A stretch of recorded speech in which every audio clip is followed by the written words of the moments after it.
ഇതിൻ്റെ ഇത് mud flap. ഞാൻ തൊട്ട് ഒരു മിററും ഒരു മഡ് ഫ്ലാപ്പും കളഞ്ഞിട്ടുണ്ട്. ഓക്കെ, വെഡിങ്ങിൻ്റെ ഇതായതുകൊണ്ടാണ് നിങ്ങളുടെ ചെറുക്കൻ്റെ മകൻ്റെ ഒരു ഫിഗറൊക്കെ ഉണ്ടല്ലോ. 1984 റാലിക്ക് പോയ ഒരാളാണ് ഇരിക്കുന്നത്. ശരിക്കും ഇതിനകത്ത് ബെൻസ് മൊത്തം എനിക്ക് തോന്നുന്നത് ഫുൾ ബെൻസ് വണ്ടികളല്ലേ വെച്ചേക്കുന്നത്? ഫുള്ള് ബെൻസാ. ഏകദേശം 150 കൂടുതൽ ബെൻസിൻ്റെ കളക്ഷൻ. അത് ഒരു റേസിംഗ്, പണ്ടത്തെ ഒരു ടൈപ്പ് ഓഫ് റേസിംഗ് കാർസ് ആണ്. ഇവിടെ UK ഫ്ലാഗ് എല്ലാം കൊടുത്തിട്ടുണ്ട്. സീറ്റ്സ് പോലും ആ ഒരു ക്ലോത്തിൽ ചെയ്തേക്കുന്നതുണ്ടോ. എൻജിൻ ക്യാബിനൊക്കെ ഭയങ്കര രസമുണ്ട് ഡീറ്റെയിൽ ചെയ്തേക്കുന്നത്. എൻ്റെ ഷെൽഫ് ക്ലീൻ ചെയ്യുമ്പോൾ ഇപ്പോൾ റിഞ്ചു ഇങ്ങനെ ക്ലീൻ ചെയ്യണം. അപ്പോഴത്തേക്ക് ഒരു മിററും ഒരു ബമ്പറും കയ്യിലിരിക്കുക. അപ്പോൾ എന്നിട്ട് എന്നോട് മിണ്ടിയില്ല. ശരിക്കും ഭയങ്കര മൈന്യൂട്ടായിട്ട് മാത്രമേ നമുക്ക് ഹാൻഡിൽ ചെയ്യാൻ പറ്റത്തുള്ളൂ. CD മ്യൂസിക്കകത്ത് പറയുന്ന പോലെ എല്ലാവരും പോയി കഴിഞ്ഞാൽ ചേട്ടൻ ചെയ്യും. ഹലോ ഫ്രണ്ട്സ്, ഞാൻ Arjun. Welcome to my channel.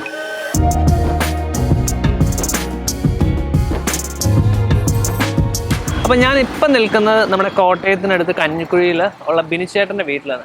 അപ്പോൾ ഈ വീടിനൊരു പ്രത്യേകത ഉണ്ട്. എന്താണെന്ന് വെച്ച് കഴിഞ്ഞാൽ ബിനിച്ചേട്ടന് ഒരു 1500 സ്കെയിൽ മോഡൽസിൻ്റെ കളക്ഷൻസ് ഉണ്ട്. അപ്പം നമ്മൾ ഇന്ന് അതാണ് കാണാൻ പോകുന്നത്. അപ്പം അതിനുപരി നമ്മുടെ ബിനിച്ചേട്ടൻ്റെ ഒരു വണ്ടിയുണ്ട്, പോളോ. അത് ഒരു രക്ഷയില്ലാത്ത രീതിയിലാണ് പുള്ളി മോഡിഫൈ ചെയ്തേക്കുന്നത്. അപ്പോൾ അത് കാണുമ്പോൾ തന്നെ അറിയാം പുള്ളി അത്യാവശ്യം നല്ലൊരു വണ്ടിപ്രാന്തനാണ്. അപ്പോൾ നമ്മൾ ഇന്ന് നമ്മുടെ ബിനിച്ചേട്ടൻ്റെയും ബിനിച്ചേട്ടൻ്റെ വണ്ടിയുടെ വിശേഷങ്ങളാണ് നമ്മൾ ചേട്ടനോട് ചോദിക്കാൻ പോകുന്നത്. അപ്പോൾ നമുക്ക് നോക്കിയാലോ, ബാ. ഞാൻ കുറച്ച് നാളായി ബിനിച്ചേട്ടനെ പരിചയപ്പെട്ടിട്ട്. അപ്പം അന്ന് മുതൽ ശ്രദ്ധിക്കുന്ന ഒരു കാര്യം എന്ന് വെച്ചാൽ എത്ര വലിയ മഴയുണ്ടെങ്കിലും നല്ല ചെളി ഉണ്ടെങ്കിലും പുള്ളിയുടെ വണ്ടി മാത്രം അധികം ചെളി കാണത്തില്ല. കാരണം എല്ലാ ദിവസവും രാവിലെ എണീറ്റിട്ട് വണ്ടിയിൽ ഒരു ചെളി ഉണ്ടെങ്കിൽ പോലും പുള്ളി അത് കഴുകി വൃത്തിയാക്കും. അപ്പം എനിക്ക് തോന്നുന്നു ഇന്ന് രാവിലെ എടുത്തിട്ടുണ്ടെന്ന് തോന്നുന്നു. ചെറിയ ചെളി കിടപ്പുണ്ട്, പക്ഷേ ഒരു ചെളി വണ്ടി വീഴാൻ അനുവദിക്കാത്ത ഒരു വണ്ടിപ്രാന്തനാണ് ഈ ബിനിച്ചേട്ടൻ. അപ്പം പിന്നെ വേറൊരു സംഭവം കാണിക്കാം, ബാ. അത് നമ്മുടെ ബിനിച്ചേട്ടൻ്റെ വീട് കണ്ടല്ലോ. ഈ ഒരു വീട് പോലെ ഈ വീട് തന്നെ ബിനിച്ചേട്ടൻ ഉണ്ടാക്കി വെച്ചിട്ടുണ്ട്. ഒരു ചെറിയൊരു സ്കെയിൽ മോഡൽ, അത് നമ്മുടെ ഒരു ഡയറോമ പോലെ. അപ്പോൾ നമുക്ക് അതിൻ്റെ ഒരു സംഭവം കാണാം, ബാ. ഇതാണ് നമ്മുടെ ബിനിച്ചേട്ടൻ്റെ വീട്. അപ്പോൾ ഈ ഒരു വീട്ടിൽ ചേട്ടൻ്റെ പോലെ തന്നെ ഒരു പോളോ, പക്ഷേ ഇതൊരു പോളോ GT ആണ്, വൈറ്റ് കളറല്ല. പിന്നെ നമ്മുടെ വീടിൻ്റെ അതേ ഡിസൈൻ തന്നെ ചേട്ടൻ സെറ്റ് ചെയ്തിട്ടുണ്ട്. പിന്നെ ഇവിടെ ചെറിയൊരു കുളമുണ്ട്. അതുപോലെ തന്നെ നമ്മുടെ ആ ലോണിലൊരു കുളം സെറ്റ് ചെയ്തിട്ടുണ്ട്. പിന്നെ ബിനിച്ചേട്ടൻ്റെ ഫസ്റ്റ് വണ്ടി ഒരു ഫിയറ്റ് പത്മിനി ആയിരുന്നു. അതിൻ്റെ തന്നെ സ്കെയിൽ മോഡൽ ചേട്ടൻ സെറ്റ് ചെയ്തിട്ടുണ്ട്, പത്മിനിയുടെ. അടിപൊളിയായിട്ടത് സ്റ്റാർ ലൈൻ സീരീസിൻ്റെ ഒരു 1/43 സ്കെയിൽ ഇവിടെ സെറ്റ് ചെയ്തിട്ടുണ്ട്. അപ്പം ഇതാണ് ബിനിച്ചേട്ടൻ്റെ വീടും വീടിൻ്റെ വിശേഷങ്ങളും. അപ്പോൾ നമ്മൾ ഇന്ന് ഈ ഒരു ഡോറ് തുറന്നു കഴിയുമ്പം അപ്പുറത്ത് ഒരു രക്ഷയില്ലാത്ത കളക്ഷൻസാണ്. അപ്പോൾ ആ ഒരു എല്ലാ കളക്ഷനും നമ്മളിന്ന് നിങ്ങളെ കാണിച്ചു തരാൻ പോവാണ്. അപ്പോൾ നമുക്ക് നോക്കാം, ബാ. ഇതാണ് ഞാൻ പറഞ്ഞ ബിനിച്ചേട്ടനും റാണി ആൻറ്റിയും. അപ്പോൾ ഞാനിവിടെ പലതവണ വന്നിട്ടുണ്ട്. അപ്പോൾ ഇന്ന് നിങ്ങൾക്ക് വേണ്ടി നമ്മൾ ഈ ഒരു വീഡിയോ ചെയ്യുന്നത്, അത് ചേട്ടൻ്റെ ഫുൾ കളക്ഷൻസ് കാണിക്കാൻ വേണ്ടി മൊത്തം ഡീറ്റെയിൽ ആയിട്ട് ചേട്ടൻ പറഞ്ഞു തരും എങ്ങനെയാണ് ഇതിൻ്റെ കളക്ഷൻസ് സ്റ്റാർട്ട് ചെയ്തതും പിന്നെ അതുപോലെ തന്നെ ഇതിനോടുള്ളൊരു ക്രേസും. ചേട്ടാ എത്ര മോഡൽസ് ഉണ്ട് ചേട്ടൻ്റെ ടോട്ടൽ? 1500. എല്ലാം ഏത് സ്കെയിലാണ് വണ്ടിയുടെ കളക്ഷൻ? 1:18 ഉണ്ട്, 1:43 ഉണ്ട്. അപ്പോൾ ശരിക്കും പറഞ്ഞാൽ ഇതിൻ്റെ ഒരു കളക്ഷൻ തുടങ്ങാനുള്ള മെയിൻ കാരണം എങ്ങനെയാണ് ഇത്രയുടെ ഒരു ഇൻസ്പിറേഷൻ വന്നത്? അപ്പോൾ ആരെങ്കിലും ചിലപ്പം പണ്ട് നമുക്ക് ശരിക്കും പറഞ്ഞാൽ വലിയൊരു കാർ മേടിക്കുന്നതിൻ്റെ മുമ്പ് നമ്മൾ ഡ്രീമായിട്ട് ചിലപ്പോൾ മേടിച്ച് വെക്കാറുണ്ടല്ലോ. അതിനുശേഷം കുറേ വർഷങ്ങൾക്ക് ശേഷം ഈ ഒരു വണ്ടി മേടിക്കണം എന്ന് പറഞ്ഞ ആഗ്രഹത്തോടെ. അപ്പോൾ അതുപോലെ തന്നെ ചേട്ടന് എന്തെങ്കിലും സ്റ്റോറി ഉണ്ടോ എങ്ങനെ ഈ ഒരു സ്കെയിൽ മോഡലിലോട്ടുള്ള ഒരു കളക്ഷനിലേക്ക്? സ്കെയിൽ കൊച്ചിലെ ചെറിയ കാറുകൾ മേടിക്കുമായിരുന്നു. അതനുസരിച്ച് ഈ വലുത് കണ്ടപ്പം പിന്നെ അതിലോട്ടങ്ങ് മാറ്റി. ഓക്കെ. അപ്പോൾ ശരിക്കും പറഞ്ഞാൽ എത്രാമത്തെ വയസ്സിലാണ് ഇതിൻ്റെ ഒരു കളക്ഷൻ സ്റ്റാർട്ട് ചെയ്തത്? കൊച്ചിലെ ഓർക്കുന്നില്ല, പക്ഷേ കല്യാണ സമയത്താ വലിയ സ്കെയില്. ഓക്കെ. അന്നത്തെ ഏതെങ്കിലും ഏകദേശം 10-30 വർഷം മുമ്പ് കളക്ട് ചെയ്ത വണ്ടി ഈ ഒരു ഷെൽഫിലുണ്ടോ ഇവിടെ എവിടെയെങ്കിലും? ഈ ഒരു മോഡലൊക്കെ? ഓക്കെ. വെഡിങ്ങിൻ്റെ ഇതായതുകൊണ്ടാണ് നിങ്ങളുടെ ചെറുക്കൻ്റെ മകൻ്റെ ഒരു ഫിഗറൊക്കെ ഉണ്ടല്ലോ. അപ്പോൾ ശരിക്കും പറഞ്ഞാൽ ലൈക്ക് അപ്പോൾ ഇതൊരു ഏകദേശം 30 years പഴക്കമുണ്ട് ഈ ഒരു വണ്ടിക്കൊക്കെ? ഏകദേശം ഉണ്ട്. ഓക്കെ. അപ്പോൾ അന്ന് ഇതിനൊക്കെ എത്രയായിരുന്നു ശരിക്കും പറഞ്ഞാൽ പ്രൈസ്? ഇപ്പം ശരിക്കും പറഞ്ഞാൽ നല്ലൊരു എമൗണ്ട് ആണ്. അപ്പോൾ അന്നും ഇതിനൊക്കെ അത്ര എമൗണ്ട് ഉണ്ടായിരുന്നോ? 1500 ആ റേറ്റ് ഉണ്ട്. അപ്പോൾ ഒരു 10-30 വർഷം മുമ്പ് ഒരു 1500 എന്ന് പറയുമ്പോൾ അന്നും നല്ലൊരു എമൗണ്ട് ഉണ്ടല്ലോ. അപ്പോൾ ചേട്ടൻ പറഞ്ഞല്ലോ കല്യാണത്തിന്റെ ടൈമിലാണ് ശരിക്കും പറഞ്ഞാൽ ഈ ഒരു കളക്ഷൻ സ്റ്റാർട്ട് ചെയ്തതാണ്. അപ്പോൾ റാണീൻ്റെ അന്ന് ആ ടൈമിൽ എന്തായിരുന്നു ഈ വണ്ടി കാണുമ്പോഴത്തേക്കും ഇത് ചേട്ടൻ ഇതെന്താ ഇങ്ങനത്തെയൊക്കെ വണ്ടി കളക്ട് ചെയ്യുന്നത്? ഇത് എപ്പോഴും ഇപ്പോഴത്തെ കാലത്ത് പോലും ഈ ഇങ്ങനത്തെ വണ്ടി കാണുമ്പോൾ ഇത് പിള്ളേർക്ക് വേണ്ടിയുള്ള വണ്ടിയാണെന്നും ഒക്കെ ആൾക്കാർ പറയാറുണ്ട്. അപ്പം ചേട്ടൻ ഇങ്ങനത്തെ ഒരു വട്ടുണ്ടെന്ന് കാണുമ്പോൾ എന്തായിരുന്നു തോന്നിയത്? വട്ടുണ്ടെന്നറിയാം, കാണാം. അതുകൊണ്ട് കുഴപ്പമില്ല. അല്ല സാർ ഇപ്പം കുഞ്ഞു വണ്ടികൾ എടുക്കുമ്പോൾ പൊതുവെ ഇങ്ങനെ വട്ടാണോ നിങ്ങൾക്ക് എന്തിനാ ഇത്രയും പൈസ കളയുന്നാലും ഇങ്ങനത്തെ അപ്പം അത് 30 വർഷം മുമ്പ് ഇത്ര ഒരു കളക്ഷൻ സ്റ്റാർട്ട് ചെയ്യുമ്പോഴത്തേക്കും കല്യാണം കഴിച്ചിട്ട് ഒരു പെൺകുട്ടി ആദ്യമായിട്ട് വീട്ടിൽ വരുമ്പോഴത്തേക്കും ഇങ്ങനത്തെ കുഞ്ഞു കളിപ്പാട്ടങ്ങൾ കാണുമ്പോൾ അന്ന് എനിക്കൊന്ന് അങ്കിളിനോട് പോലും പറയാത്ത ആ രഹസ്യം ഇപ്പൊ വേണേ ഷെയർ ചെയ്യാം. അങ്കിൾ എന്താ ആന്റിക്ക് എന്തായിരുന്നു തോന്നിയത് അന്ന് ആ വണ്ടി കണ്ടപ്പോ? ശരിക്കും പറയാം എന്താ നടന്നതെന്ന് ഉള്ള കാര്യം പറയണം. ഇത്രയും വർഷമായില്ലേ അതൊക്കെ. ആദ്യം കണ്ടപ്പോ അതിശയമായിരുന്നു. പിന്നെ അത് കഴിഞ്ഞിട്ട് ലൈക്ക് അന്നും ഇതുപോലെ തന്നെ തൂക്കുകയൊക്കെ ചെയ്യുമായിരുന്നു വണ്ടി ഇതെല്ലാം ക്ലീനിങ്? അന്ന് മുതലേ കാറിങ്ങനെ എല്ലാം വൃത്തിയാക്കി വെക്കുന്ന ഒരു പരിപാടിയുണ്ട്. അപ്പം അന്ന് ലൈക്ക് ഈ അങ്കിള് ചേട്ടൻ ബിസിനസ് ആയിരുന്നല്ലോ, അപ്പൊ ബിസിനസിന്റെ സമയത്തും ഇതിനു വേണ്ടിയൊക്കെ സമയം ചെലവാക്കാറുണ്ടോ? രാവിലെയും വൈകിട്ടും. വൈകിട്ടും അല്ലാത്തപ്പോ സമയമില്ലല്ലോ. അപ്പൊ എന്നിട്ട് വരുമ്പോ ഇതൊക്കെ എടുത്ത് തൂത്ത് വെക്കുക. ഓക്കെ. അല്ല അപ്പൊ അത് കഴിഞ്ഞിട്ട് ലൈക്ക് കുട്ടികളുണ്ട്. എനിക്ക് ചേട്ടന് 2 ആൺപിള്ളേരാ. ഈ അപ്പം ആൺപിള്ളേരെന്ന് പറഞ്ഞാൽ വണ്ടികൾ ഭയങ്കര ക്രേസ് ആയിട്ടുള്ള ആൾക്കാരാണ്. അപ്പം അന്ന് ഇത്രയും ഓരോ വണ്ടികളൊക്കെ എങ്ങനെയായിരുന്നു ഒളിപ്പിച്ചുകൊണ്ടിരുന്നത്? ഇവരെ കാണിക്കുമോ ഇവർക്ക് കളിക്കാനൊക്കെ കൊടുക്കുമോ? അവർക്ക് കുറച്ച് കൊടുക്കും, എല്ലാം കൊടുക്കില്ല. പിള്ളേരല്ലേ, അവർക്ക് അറിയില്ലല്ലോ. പക്ഷെ അവരങ്ങനെ നശിപ്പിക്കുന്ന ഒരു ഇതില്ലാത്ത കുഞ്ഞുങ്ങളായിരുന്നു. അതുകൊണ്ട് പിന്നെ അപ്പം ഈ വണ്ടി ഇത്രയും വണ്ടികൾ കളക്ഷൻ തുടങ്ങി എനിക്ക് 1500 വണ്ടികളെല്ലാം ആയല്ലോ. അപ്പം ആൻറ്റി പറഞ്ഞ പോലെ ലൈക്ക് സാധാരണ ജോലിക്ക് സമയത്താണ് രാവിലെയും വൈകിട്ടാണ് വണ്ടി തൂക്കാനുള്ള സമയം. ഈ വണ്ടിയുടെ എണ്ണം കൂടുന്നതനുസരിച്ച് ഇത് ശ്രദ്ധയിൽപ്പെട്ടായിരുന്നോ? കാരണം ലൈക്ക് ഒരു 5-6 വണ്ടി കുഴപ്പമില്ല, ഷെൽഫ് നിറയുന്നു, വീട് നിറയുന്നു, ബാക്കി പിന്നീട് ഇത് എങ്ങനെ പൈസ ഒക്കെ എങ്ങോട്ട് പോകുന്നു അതിൻ്റെയൊക്കെ മീൻസ് എന്തെങ്കിലും ഇൻഫർമേഷൻ കിട്ടിയായിരുന്നോ? പിന്നീട് ഈ തൂക്കാനുള്ള സമയം കിട്ടുന്നില്ലല്ലോ, കാരണം ഇത്രയും വണ്ടി തൂത്തെടുക്കണമെങ്കിൽ അത്യാവശ്യം സമയം എടുക്കുമല്ലേ. അപ്പൊ ആന്റി എന്തെങ്കിലും ഈ വണ്ടി ഹെൽപ്പ് ചെയ്യാൻ പോയോ തൂക്കാനൊക്കെ? ഞാന് പോകാറില്ല. പോയാല് ചെറിയ ചെറിയ സാധനങ്ങളുണ്ട്, അത് ഞാനാ കളഞ്ഞെന്ന് പറയും. അതുകൊണ്ട് ഞാൻ ഉണ്ടായിട്ടുണ്ട്. ഇപ്പൊ ഈ ചിലപ്പോ നമുക്ക് ഈ തൂക്കുന്ന കണ്ടിട്ട് ഹെൽപ്പ് ചെയ്യാൻ വേണ്ടി വരുമ്പോ അന്ന് ഞാനും കുറച്ച് വണ്ടി തൂക്കാന്ന് പറഞ്ഞ് തുണിയുടെ തൂത്ത് കഴിയുമ്പോഴത്തേക്ക് ഇതിന്റെ മിററും ബാക്കി ബമ്പറൊക്കെ ആയിരിക്കും കയ്യിലിരിക്കുന്നത്. അതുകൊണ്ട് വേണ്ടാന്ന് പറയും. അല്ല അപ്പൊ അങ്ങനെ എന്തെങ്കിലും ചൂടായിട്ടുണ്ടോ ഈ ഇങ്ങനത്തെ ഈ സാധനങ്ങൾ പൊടിഞ്ഞു വീഴുമ്പോ? ചൂടായിട്ടില്ല, വേണ്ട ഞാൻ തന്നെ ചെയ്തോളാന്ന് പറയും. ഓക്കെ. പിന്നെ ഫിക്സ് ചെയ്തെടുക്കോ? ഇരുന്ന് ശരിയാക്കി എടുക്കും. ഓക്കെ. അന്ന് മൂഡ് ഓഫ് ആയിരിക്കും നോർമലി? ഇല്ല, അങ്ങനെ കുഴപ്പമില്ല. എന്റെ കേസിൽ ലൈക്ക് എന്തെങ്കിലും ഒരു സാധനം ഇപ്പൊ കഴിഞ്ഞ ദിവസം എന്റെ ഷെൽഫ് ക്ലീൻ ചെയ്യുമ്പോൾ ഇപ്പൊ റിഞ്ചു ഇങ്ങനെ ക്ലീൻ ചെയ്യണം, അപ്പോഴത്തേക്ക് ഒരു മിററും ഒരു ബമ്പറും കയ്യിലിരിക്കും. അപ്പൊ എന്നിട്ട് എന്നോട് മിണ്ടിയില്ല. 1 മണിക്കൂർ കഴിഞ്ഞ് വന്നു കഴിഞ്ഞപ്പോഴത്തേക്കും ഇത് ഈ വണ്ടി ഇങ്ങനെ എല്ലാവരും വെച്ചപ്പോഴത്തേക്കും എന്റെ കിളി പോയി. അതെന്റെ ഏറ്റവും ഫേവറേറ്റ് ആയിട്ടുള്ള ഒരു വണ്ടിയാണ് റേഞ്ച് റോവർ. അപ്പം ശരിക്കും പറഞ്ഞാൽ ഇത്രയും വണ്ടി വരുമ്പോഴത്തേക്കും നമ്മൾ ഈ ഹെൽപ്പ് ചെയ്യാൻ പോകുമ്പോഴത്തേക്ക് എന്തായാലും പറ്റിക്കഴിഞ്ഞാൽ ചങ്ക് കിട്ടും. നമ്മൾ തന്നെ നോക്കുമ്പം എംബ്ലോക്കെ ചിലപ്പം താഴെ പോകും. ഓക്കെ. അതുപോലെ തന്നെ ഈ ഒരു ഇത്രയും കളക്ഷന്റെ കാര്യം നാട്ടുകാർക്കൊക്കെ അറിയായിരുന്നു, കസിൻസിനും ബാക്കിയുള്ളവർക്കൊക്കെ? കസിൻസിന് ഇവിടെ വരുന്നവർക്കറിയാം, അല്ലാത്തവർക്ക് അറിയില്ല. അർജുൻ വന്ന് വീഡിയോ എടുത്തതിന് ശേഷമാണ് എല്ലാരും അറിയാൻ തുടങ്ങി. അതിപ്പോ പിള്ളേർ വല്ലതും വരാറുണ്ടോ ഇങ്ങനെ ചേട്ടന്റെ വീട് അന്വേഷിച്ച്? ഇടയ്ക്ക് വിളിക്കുന്നുണ്ടോ, ഓരോരുത്തർ കാണാൻ വരാൻ പറ്റുമോ എന്ന് ചോദിച്ചു. ഓക്കെ. കസിൻസ് കുഞ്ഞു കുട്ടികളൊക്കെ പറയാറുണ്ടോ ചേട്ടന്റെ വീട്ടിൽ പോകണമെന്ന്? അവരെ കൊണ്ടുവന്നില്ല. അതെ, നമ്മൾ പണ്ട് ഒരു വീഡിയോ ഇട്ടപ്പോ ഏറ്റവും കൂടുതൽ കമന്റ് വന്ന ഇതാ, ഈ വീട്ടിലൊരു കുട്ടി വന്നു കഴിഞ്ഞാൽ എന്തായിരിക്കും സ്ഥിതി, കൊടുക്കാതിരിക്കാൻ പറ്റുമോ, കൊടുക്കുവോ, എന്തായിരിക്കും അവിടെ? അല്ല എന്തായിരിക്കും അപ്പൊ ചെയ്യാൻ പോകുന്നത്? ഇപ്പൊ ഒരു കുഞ്ഞു കുട്ടി വരുവാണെങ്കിൽ അങ്കിളുടെ ഭാഗത്ത് എന്തായിരിക്കും റെസ്പോൺസ് വരുന്നത്? നമ്മുടെ അത് പോകുന്നവരെ നമുക്കൊരു ടെൻഷനാണ്. കൊടുക്കാതിരിക്കാനും പറ്റത്തില്ല. എന്തെങ്കിലും കൊടുത്തു കഴിഞ്ഞാൽ ഇപ്പൊ ചിലപ്പോ ഈ വണ്ടി തന്നെ വേണമെന്ന് പറഞ്ഞ കാര്യത്തില് ഒരു വണ്ടി പ്രത്യേകം അത് വേണമെന്ന് പറഞ്ഞത് കൊടുക്കാം. അങ്ങനെ എന്തെങ്കിലും ഉണ്ടായിട്ടുണ്ടോ ഈ വീട്ടില്? അങ്ങനെ വന്നിട്ടില്ല, പക്ഷെ വരുമ്പം പിള്ളേർ കരച്ചിലുണ്ട്. ഓക്കെ. അപ്പൊ അതിനുവേണ്ടി തന്നെ ചില വണ്ടികൾ മേടിച്ചു വെച്ചിട്ടുണ്ടോ? ചെറിയ വണ്ടികളൊക്കെ ഇടയ്ക്ക് പൊട്ടിക്കാൻ എറിയാനൊക്കെ പ്ലാസ്റ്റിക്കിന്റെ ഒക്കെ അതൊന്നും അവർക്ക് വേണ്ട, ഇത് മതി. എന്തെങ്കിലും ഒരിക്കൽ ഇത്രയും കളക്ഷൻസ് ഇല്ലേ, ഇതൊരു മ്യൂസിയം ആക്കാൻ എന്തെങ്കിലും പ്ലാൻ ഉണ്ടോ? ഇതുവരെ മനസ്സിലില്ല. പണ്ട് ഞാനിവിടെ വന്നപ്പോൾ ലൈക്ക് താഴത്തെ ഒരു ഗ്യാരേജ് ഉണ്ട്, നമ്മളിങ്ങനെ റിവീൽ ചെയ്യാൻ പോകുന്നുള്ളൂ വീഡിയോയ്ക്കകത്ത്. അപ്പോൾ അന്ന് അത് ഫുള്ള് ലൈക്ക് പൊളിഞ്ഞ് കിടക്കുമായിരുന്നു. അത് കഴിഞ്ഞ് ഞാൻ പറഞ്ഞു ചേട്ടാ നമുക്കൊരു AC ഒക്കെ വെച്ച് അടിപൊളിയാക്കാന്ന് പറഞ്ഞു. അത് കഴിഞ്ഞിട്ട് ചേട്ടൻ ഒരു 2 മാസം കഴിഞ്ഞപ്പോൾ അത് അടിപൊളിയാക്കിയിട്ടുണ്ട്. ഐസ് വെച്ചില്ല, പക്ഷേ ചിലപ്പോൾ AC വെക്കുമായിരിക്കും. നല്ല അടിപൊളി ടൈൽസ് ഒക്കെ ഇട്ട് വണ്ടി വൃത്തിയാക്കിയിട്ടുണ്ട്. അപ്പോൾ നമുക്ക് എന്തായാലും കാണിക്കാം. പിന്നെ അതുപോലെ തന്നെ ഞാൻ കൂടുതൽ കണ്ടത് ബെൻസിന്റെ കാസ് ഇവിടെ എല്ലാം കണ്ടത്. അപ്പോൾ എന്തുകൊണ്ട് ഈ ബെൻസ് എടുക്കണം എന്ന് ആഗ്രഹമുണ്ടോ? ബെൻസ് എടുക്കുന്ന റാണി ഇടയ്ക്ക് പറയായിരുന്നു ഇതെല്ലാം കൊടുത്തിട്ട് അല്ലെ, അങ്ങനെ എന്തെങ്കിലും പ്ലാൻ ഉണ്ടോ? ഓ ഇല്ല, കാരണം ഇത്ര കാർ നമ്മുടെ കയ്യിൽ ഇരിക്കല്ലോ. ഒരു ബെൻസിന് വരാം, ബെൻസിന്റെ 150 കൂടുതൽ മോഡലുണ്ട് ബെൻസിന്റെ തന്നെ. ബെൻസിന്റെ. ഓ ഓക്കെ. എനിക്കൊന്ന് ബെൻസിന്റെ ഏത് വർഷം മുതലുള്ള കളക്ഷൻസ് സ്റ്റാർട്ട്? ഓ അത് ഏറ്റവും ആദ്യത്തെ അല്ലേ ബെൻസ് ഇൻട്രോഡ്യൂസ് ചെയ്തത്? ഓ അവിടെ ഒരു ഇതുണ്ടല്ലോ, മേഴ്സസ് 1990. 1902 ബെൻസ്. അത് ഈ ഒരു വണ്ടി അല്ലല്ല, അത് 18. ഓക്കെ. ഓ 18ഓ? ഓ ശരിക്കും ഇതിനകത്ത് ബെൻസ് മൊത്തം എനിക്കൊന്ന് ഫുൾ ബെൻസ് വണ്ടികളല്ലേ വെച്ചേക്കുന്നത്? ഫുള്ള് ബെൻസാ. ഏകദേശം 150 കൂടുതൽ ബെൻസിന്റെ കളക്ഷൻ. അത് ഒരു പഴയ ഒരു വിന്റേജ് കളക്ഷൻ പോലെ എല്ലാം പുതിയ ഇപ്പൊ ഇറങ്ങിയ ബെൻസിന്റെ മോഡൽ വരെ ഉണ്ടല്ലോ ഇതില്. എനിക്കൊന്ന് ബെൻസുകാരുടെ ഷോറൂമിൽ പോലെ ഇങ്ങനത്തെ ഇത്രയും കളക്ഷൻ കാണത്തില്ല. അപ്പോൾ ഇതൊക്കെ എങ്ങനെയാണ്, ലൈക്ക് എത്ര നാളുകൊണ്ട് ചേട്ടൻ പറഞ്ഞല്ലോ 30 വർഷം എടുത്തത്. അപ്പം ഞാനിപ്പോൾ ചിലപ്പോൾ മേടിക്കാന്ന് വെച്ചാൽ ബൾക്കായിട്ട് ഒരു 10 വണ്ടി 15 വണ്ടി മേടിക്കാറുണ്ട്. ഇതിങ്ങനെ ഓരോ മാസം ഇന്ന വണ്ടി മേടിക്കുമെന്ന് പറഞ്ഞാൽ അങ്ങനെ സേവ് ചെയ്ത് മേടിച്ചതാണോ അതോ?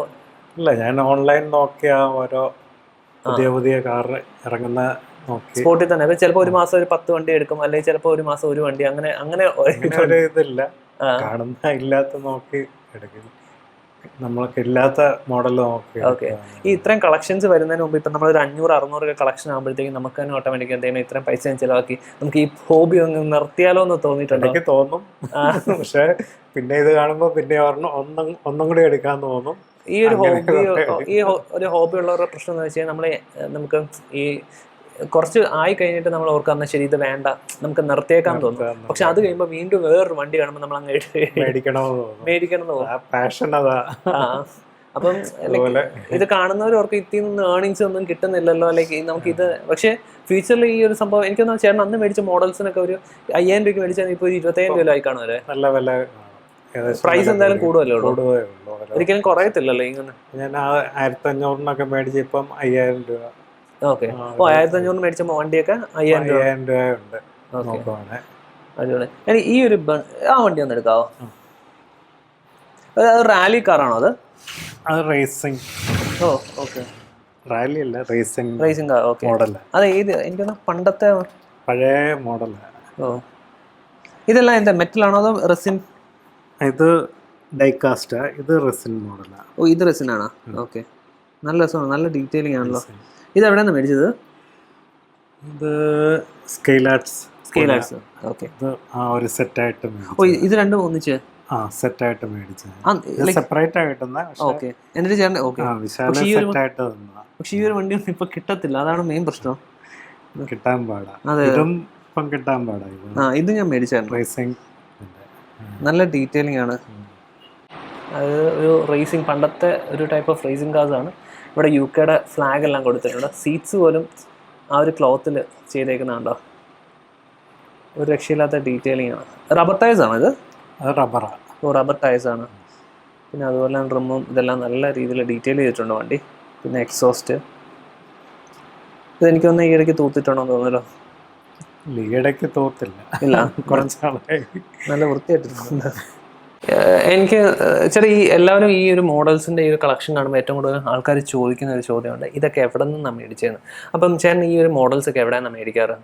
ഞാൻ മേടിക്കുന്നത് എൻ്റെ ഏറ്റവും ഒരു 75% 80% വരുന്ന പൂനെയാണ്. സ്കെയിലാർട്സ്. ഓക്കെ. സ്കെയിലാർട്സ് ഇന്ത്യ. ഓക്കെ. പിന്നെ ഞാൻ പുറത്തുനിന്ന് CK മോഡൽസ് എന്ന്. അത് ഇന്ത്യക്ക് പുറത്തുള്ളവരാണോ? ഓക്കെ. ഈ ഇന്ത്യക്ക് പുറത്തുള്ള മോഡൽസ് എടുക്കുമ്പോൾ നമുക്ക് ഇവിടെ കസ്റ്റം ഡ്യൂട്ടി അങ്ങനെ അടയ്ക്കേണ്ടി വരും? കസ്റ്റം ഡ്യൂട്ടി അടയ്ക്കേണ്ടി വരും. നേരത്തെ ഇല്ലായിരുന്നു. ഓക്കെ. ഇപ്പം അടയ്ക്കണം. അതുകൊണ്ട് ഇപ്പം ഞാൻ വരുത്തുന്നില്ല. ഓക്കെ. ആദ്യമേയൊക്കെ വരുത്തുമായിരുന്നു. പിന്നെ ഓട്ടോമനിയ മുംബൈയിൽ നിന്ന് എടുക്കും. പിന്നെ ഇവരുടെ സൈറ്റ് ഉണ്ട്, ബെൻസിന്റെ. ബെൻസിന്റെ സൈറ്റിൽ നിന്ന് എടുക്കാം. ഓക്കെ. അത് നമുക്ക് കേരളത്തിൽ നിന്ന് തന്നെ അവിടുന്ന് നമുക്ക് ഇവിടെ ഓൺലൈനായിട്ട്. ഈ ശരിക്കും പറഞ്ഞാൽ പണ്ടത്തെ ഒരു കുറച്ച് കാലം മുമ്പ് ഈ ഡീലർ എഡീഷൻ എന്ന് പറഞ്ഞാൽ നമുക്ക് ഈ ഷോപ്പിൽ നമുക്ക് മേടിക്കാൻ പറ്റില്ല. കാറ് വിൽക്കുന്ന ഷോപ്പിൽ തന്നെ ഓരോ വണ്ടിയുടെയും തന്നെ മോഡൽസ് കാണത്തില്ലായിരുന്നു പണ്ട്. എനിക്കൊന്ന് ഒരു 2006-07 ആ കാലഘട്ടത്തിൽ. പക്ഷെ ഇപ്പം അങ്ങനെ ഡീലർ എഡീഷൻ ഉണ്ട്. ഡീലർ ഇപ്പോഴും ഉണ്ടോ? അത് എല്ലാ ഷോറൂമിലും ചെന്ന് കഴിഞ്ഞാൽ ഷോറൂമിൽ കിട്ടും. ബെൻസിന്റെ ഷോറൂമിലൊക്കെ കിട്ടും. ഓക്കെ. അത് മെഴ്സിഡസ് കുറവായിരിക്കും, മോഡൽ കുറവായിരിക്കും. ഓക്കെ. പ്രൈസിങ് പക്ഷേ എനിക്കൊന്നും ഒരു അഫോർഡബിൾ റേറ്റ് ആയിരിക്കും ഈ ഷോറൂംസിൽ. ഷോറൂമിൽ കുറച്ച് കൂടുതൽ ആണോ? കുറച്ച് കൂടുതൽ MRP വരും. ഓക്കെ. നമുക്ക് ഈ മറ്റേ വിശാലിന്റെ എന്നൊക്കെ പുനെന്നൊക്കെ എടുക്കുമ്പോൾ നമുക്കൊരു ഡിസ്കൗണ്ട് വരും, കൂടുതൽ എടുക്കുന്നതുകൊണ്ട് വില കുറച്ച് കിട്ടും. ഓക്കെ. ഇപ്പൊ ഇവിടെ കാണുന്ന എല്ലാം 1:18 സ്കെയിൽ അല്ലേ? ഇതെല്ലാം 1:18. ഈ എല്ലാ വണ്ടിയും ഒന്നിൽ കൂടുതൽ കളക്ഷൻസ് ഉണ്ടോ സെയിം മോഡലിന്റെ തന്നെ, അതോ ഇല്ല, ഓരോന്നേ ഒറ്റ പീസുകളോ? പീസായിട്ട്. അത് ഈ ബെൻസിനൊക്കെ എല്ലാം സിൽവർ, ഞാൻ കഴിഞ്ഞ ദിവസമാണ് ലൈക്ക് അറിഞ്ഞത് നമ്മുടെ മേഴ്സസ് ബെൻസിന് എല്ലാം സിൽവർ കളർ കൊടുക്കാനുള്ള കാരണം.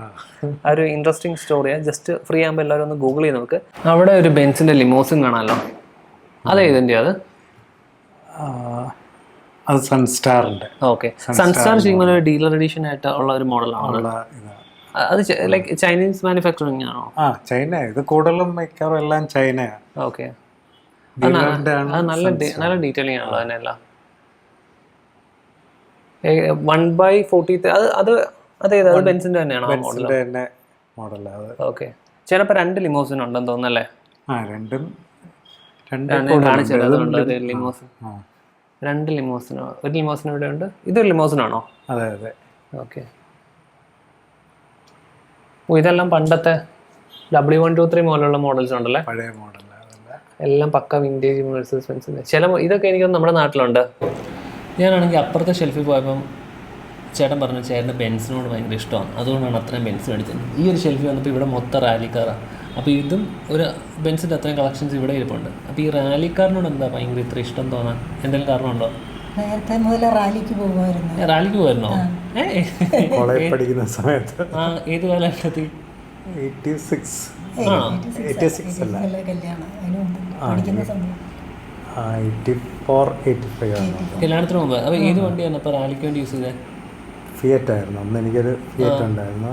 ആ ഫിയറ്റ് വെച്ച് റാലിക്ക് പോയിരുന്നു. റാലിക്ക് പോയി. ഓ, അപ്പോൾ എന്തെങ്കിലും അങ്ങനെ മോഡിഫിക്കേഷൻസ് അങ്ങനെ ചെയ്തിട്ടുണ്ടായിരുന്നു. ഓ, അടിപൊളി. 1984 റാലിക്ക് പോയ ഒരാളാണ് ഇരിക്കുന്നത്. അപ്പോൾ എനിക്ക് തോന്നുന്നു ചേട്ടൻ്റെ ഈ ഒരു കളക്ഷൻ ഇതെല്ലാം കൂടെ കണ്ട് ചേട്ടൻ ഒരു ഉറപ്പായിട്ടൊരു വണ്ടി പ്രോജക്ട് സ്പെക്കായിട്ട് പണിത് ഈ പോളോ ഒക്കെ ഞാൻ എപ്പോഴും പറയും ഒരു പോളോ GTI മേടിക്കാൻ. കാരണം ഈ ഇത്രയും ക്രൈസ് ഉള്ള ഒരാൾ എന്തായാലും മേടിക്കണ്ട. എന്തോ ആൻറ്റിക്ക് എന്തോ തോന്നുന്നു നമുക്കൊരു പുതിയ വണ്ടി എടുക്കണ്ടേ? അതുപോലെ ഇതിന്റെ കാശ് കൊണ്ടൊരു പുതിയ ബെൻസ്. അല്ല ഇത് കൊടുക്കണ്ട, അതല്ലാതെ വേറെ വണ്ടി എടുക്കുക. ഓക്കെ, അപ്പോൾ എന്തെങ്കിലും ഇപ്പം ഈ റാലിക്ക് എങ്ങനെയാണ് എൻ്റെ എക്സ്പീരിയൻസ് ലൈക്ക് റാലിക്ക് പോകുമ്പോൾ?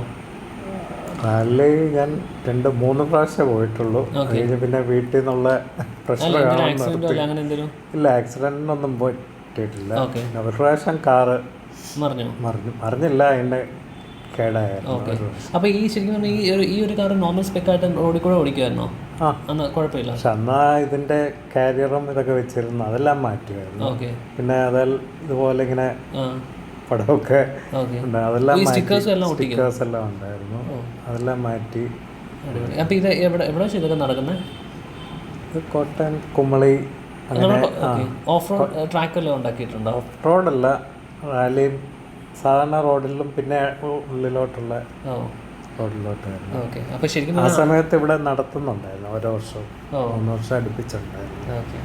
അപ്പോൾ ശരിക്കും പറഞ്ഞാൽ ആ ഒരു ഓർമ്മയ്ക്കൊക്കെ ആയിട്ടായിരിക്കുമല്ലോ ഈ ഒരു കാർ. അന്നോട്ടെ റാലിയിൽ ഇച്ചിരി കൂടുതൽ റേസിങ് അതിലുള്ളതുകൊണ്ട് റാലിക്കാർ പോലെ തന്നെ ഇഷ്ടമുള്ളൊരു. ഓക്കെ, ശരിക്കും ഈ ഒരു ഇവിടെ നോക്കുമ്പോൾ കുറേ അടിപൊളി റാലിക്കാർസ് കാണാം. ഈ ഒരു റാലിക്കാറിന് ഏകദേശം 25 വർഷമെങ്കിലും പഴക്കമാണെന്ന് തോന്നുന്നു. ഇത് എനിക്കൊന്ന് ഓട്ടോവാട്ട, ഞാൻ ഒരിക്കലും ഈ ഒരു മോഡൽ കണ്ടിട്ടില്ല. ഓട്ടോവാട്ടൻ്റെ ഒരു റാലിക്കാറാണ്, നല്ല അടിപൊളി ഡീറ്റെയിലിംഗാണ്. ഒരു വോൾവോയുടെ റാലിക്കാറല്ലേ ഇത്? അതുപോലെ തന്നെ ഇതിൻ്റെ ബാക്കിൽ ഫുള്ള് നമുക്ക് നോക്കിക്കഴിഞ്ഞാൽ റാലി സ്പെക്കിലാണ് പണിതേക്കുന്നത്. റോൾ ഗേജ് അടിച്ചിട്ടുണ്ട്. ഓ, അടിപൊളി. അന്ന് ഈ ഒരു വണ്ടിയൊക്കെ കാണുമ്പോഴത്തേക്കും ഇവരെന്താ പറയുന്നത്? ബാക്കി ചേട്ടൻ ഫ്രണ്ട്സിനെ കാണിക്കാറുണ്ടോ ഈ കളക്ഷൻ? വണ്ടി വരുമ്പോൾ ചേട്ടൻ തന്നെ കീപ്പ് ചെയ്യുക, വേറെ ആരും കാണുന്നില്ല. ഓക്കെ, നല്ല ഒരു രക്ഷയില്ലാത്ത ഡീറ്റെയിലിംഗ് കേട്ടോ. രണ്ട് എൻജിൻ ക്യാബിനൊക്കെ ഭയങ്കര രസമുണ്ട് ഡീറ്റെയിൽ ചെയ്തേക്കുന്നത്. എനിക്കൊന്ന് ഓട്ടോവാട്ടിൻ്റെ ഇപ്പം ഈ ഒരു ടൈമിൽ പോലും ഇത്രയും ഡീറ്റെയിലിംഗ് ഇല്ലല്ലോ. ഓട്ടോവാട്ടിൻ്റെ നല്ല കുറച്ചും കൂടെ നല്ലൊരു സ്ട്രോങ് മെറ്റൽ ബോഡിയും നല്ല രസമുണ്ട് കേട്ടോ ഈ വണ്ടി. സൂക്ഷിച്ച് കാണാൻ പറ്റാം, കാരണം എന്ത് സാധനം ഡാമേജ് കഴിഞ്ഞാൽ മുറിഞ്ഞ ഇതെല്ലാം ഓടിയും. പിന്നെ വേറെ എന്തെങ്കിലും ഉണ്ടോ? അതായത് ഇതിൽ ഭയങ്കര ഒരു കളക്ഷനായിട്ട്, അതായത് ഒരു പ്രീമിയം കളക്ഷൻ എന്നൊക്കെ പറഞ്ഞ പോലെ തന്നെ ഈ ഒരു ബ്രാൻഡ് ഇതായിരിക്കും തോന്നുന്നു ഏറ്റവും. പിന്നെ GT, പിന്നെ ഓട്ടോമൊബൈൽ, അതൊക്കെ GT സ്പിരിറ്റ്, ഓട്ടോമൊബൈൽ, അന്ന് മേടിച്ച വണ്ടിയൊക്കെ പിന്നീട് ഇതിന്റെ ശരിക്കും മോഡലൊക്കെ സ്റ്റോപ്പായി കാണുമല്ലേ? ഇപ്പം ഇറങ്ങുന്നില്ല, ഇതൊന്നും അവൈലബിൾ അല്ലായിരിക്കുമല്ലോ. ചിലത് കിട്ടും, ഇതൊക്കെ ഇപ്പോഴും ഉണ്ട്. ഓക്കെ, അതായത് ഈ ഓട്ടോവാട്ടിന്റെയും പിന്നെ GT സ്പിരിറ്റിന്റെയും ചില മോഡൽസ് ആയിരിക്കും നമുക്ക് കിട്ടാത്തതെന്ന് തോന്നുന്നു. കൂടുതൽ ഓട്ടോവാട്ടിന്റെ ആ മോഡൽ അങ്ങനെ. എന്തായാലും പോർഷയുടെ അത് ഓക്കെ, പോർഷൻ രസമാണ് കേട്ടോ. ഇത് പോർഷൻ പണ്ടത്തെയാണോ അത്? അതും പഴയതാ. ഓക്കെ, ഇതിന്റെ മഡ് ഫ്ലാപ്പ് ഞാൻ തൊട്ട് ഒരു മിററും ഒരു മഡ് ഫ്ലാപ്പും കളഞ്ഞിട്ടുണ്ട്. അപ്പോൾ നമ്മുടെ കയ്യിലൊരു പോർഷയുടെ ഒരു മോഡലും ഉണ്ട്. ഇത് അത്യാവശ്യം നല്ല ഡീറ്റെയിലിംഗ് ഉള്ള ഒരു, ഇത് ഓട്ടോമൊബൈലിന്റെ ഇത് അത്യാവശ്യം നല്ല പഴക്കമുണ്ടെന്നോ അല്ലേ? ഇത് പഴയ മോഡൽ, ഇതിപ്പോൾ കിട്ടാനില്ലാത്ത ഈ ഒരു മോഡല്. ഇത് പാരീസ് ഡക്കാർ റാലിയിലെ ഓ ഓക്കെ, 911 പോർഷൻ. നൈസ്, എന്തായാലും അടിപൊളി. അപ്പോൾ ശരിക്കും പറഞ്ഞാൽ ഒരു ദിവസം ഇറങ്ങിക്കഴിഞ്ഞാൽ തീരാത്തത്ര കളക്ഷൻസ് ചേരേണ്ടതിലുണ്ട്. പിന്നെ ഓരോ വണ്ടി നോക്കുവാണെങ്കിൽ ഒരാഴ്ചയിലും സമയം എടുക്കാം നമുക്ക് ഈ ഒരു വണ്ടി ഫുള്ള് നോക്കി തീർന്നെങ്കിൽ. അപ്പോൾ നമുക്ക് അടുത്ത ഷെൽഫ് ജസ്റ്റ് ഒന്ന് കാണിക്കാം. സാധനം പോയിട്ട് ഞാൻ ഡോർ ഓപ്പൺ ആകുമെന്ന് ഓർത്തിട്ട് ഡോർ പറഞ്ഞാൽ അതായത് മെയിൻ വേറൊരു കാര്യം പറയാം. ഈ മോഡൽസ് ഡോർസ് ഓപ്പൺ ആയിട്ടുള്ളതുകൊണ്ട് ഡോർസ് ഓപ്പൺ ആകാത്ത സീൽഡ് മോഡൽസും ഉണ്ട്. അപ്പം നമ്മൾ ഈ ഒരു വണ്ടി ഡോർസ് നമുക്ക് ഓപ്പൺ ചെയ്യാം. അപ്പം ഇത് സീൽഡ് മോഡലല്ല. മറ്റേ വണ്ടിയിൽ നിന്ന് കഴിഞ്ഞാൽ നമുക്ക് ഡോർസോ ബോണറ്റോ ഒന്നും ഓപ്പൺ ചെയ്യാൻ പറ്റത്തില്ല. അപ്പോൾ ഇപ്പോഴും ശരിക്കും ഭയങ്കര മൈന്യൂട്ടായിട്ട് മാത്രമേ നമുക്ക് ഹാൻഡിൽ ചെയ്യാൻ പറ്റത്തുള്ളൂ. അപ്പോൾ ഇതിൻ്റെ ബോണറ്റ് ഇതെല്ലാം നല്ല ഡീറ്റെയിൽ ആയിട്ട്. ബാക്കിയുള്ള വണ്ടികൾക്ക് നമുക്ക് അങ്ങനെ ഓപ്പൺ ചെയ്യാൻ പറ്റത്തില്ല, ജസ്റ്റ് സീൽഡ് ആയിരിക്കും മൊത്തം. അതുപോലെ തന്നെ ഇതിൻ്റെ ഡോർസ് നമുക്ക് ഓപ്പൺ ചെയ്യാൻ പറ്റും. കണ്ടോ, കറക്റ്റ് റോൾ ഗേജും ബാക്കിയുള്ള സെറ്റപ്പ്. അപ്പം ഇതറിയാത്ത പലരും, അറിയാവുന്നവരാണെങ്കിൽ പോലും ചില വണ്ടികൾ ഓപ്പൺ ചെയ്യാൻ പറ്റുമെന്ന് പറഞ്ഞിട്ട് നമ്മൾ പിടിച്ച് വലിക്കുമ്പോൾ ഇതിൻ്റെയൊക്കെ ഡോർസിൻ്റെ ഹാൻഡിൽസൊക്കെ നമ്മുടെ കയ്യിലിരിക്കും. പിന്നെ അതുപോലെ തന്നെ ഇവിടുത്തെ മഡ് ഫ്ലാപ്പൊക്കെ എപ്പോഴും പൊട്ടിപ്പോകുന്നതാണ്. പിന്നെ അതുപോലെ തന്നെ നമ്മുടെ മിറേഴ്സ്, ഈ മിറേഴ്സ് തൊട്ട് കഴിഞ്ഞാൽ അപ്പം താഴെ വീഴും. അപ്പോൾ പിന്നീട് ഇതിനു വേണ്ടി തന്നെ നമ്മൾ രക്ഷിക്കുക എല്ലാ സാധനവും റെഡിയാക്കി വെച്ച് പശ വെച്ച് ഒട്ടിക്കണം. അപ്പോൾ മറ്റേ CD മ്യൂസിക്കകത്ത് പറയുന്ന പോലെ എല്ലാവരും പോയി കഴിയുമ്പോൾ ചേട്ടൻ ചെയ്യും. അപ്പോൾ ഇത് നമ്മൾ പോയി കഴിയുമ്പോൾ ഇന്നത്തെ പണി കൊടുത്തിട്ടുണ്ട്. 3 വണ്ടി പോയി കഴിഞ്ഞാൽ ശരിക്കുള്ള റിവ്യൂ അറിയാൻ പറ്റുന്നത്. അപ്പോൾ ഇനി ഇതുപോലെ തന്നെ അടിപൊളി വീഡിയോ ആയിട്ട് നമ്മൾ വരും. അപ്പോൾ ഈ വീഡിയോ ഇഷ്ടപ്പെടുമെന്ന് പ്രതീക്ഷിക്കുന്നു. അപ്പോൾ ഇനി അടുത്ത എപ്പിസോഡിൽ ചേട്ടൻ്റെ താഴത്തെ ഗ്യാരേജിൽ നമ്മൾ റിവീൽ ചെയ്യാൻ പോകുന്നതാണ്. അപ്പം എന്തായാലും ഇഷ്ടപ്പെട്ടെങ്കിൽ ഉറപ്പായിട്ടും നമ്മുടെ ചാനൽ സബ്സ്ക്രൈബ് ചെയ്യണം, ലൈക്ക് ചെയ്യണം, കമൻറ്റ് ചെയ്യണം, പിന്നെ ഷെയറും ചെയ്യണം. അപ്പം ഇനി ഏതെങ്കിലും പുതിയ വണ്ടി മേടിക്കുന്നുണ്ട് കേട്ടോ.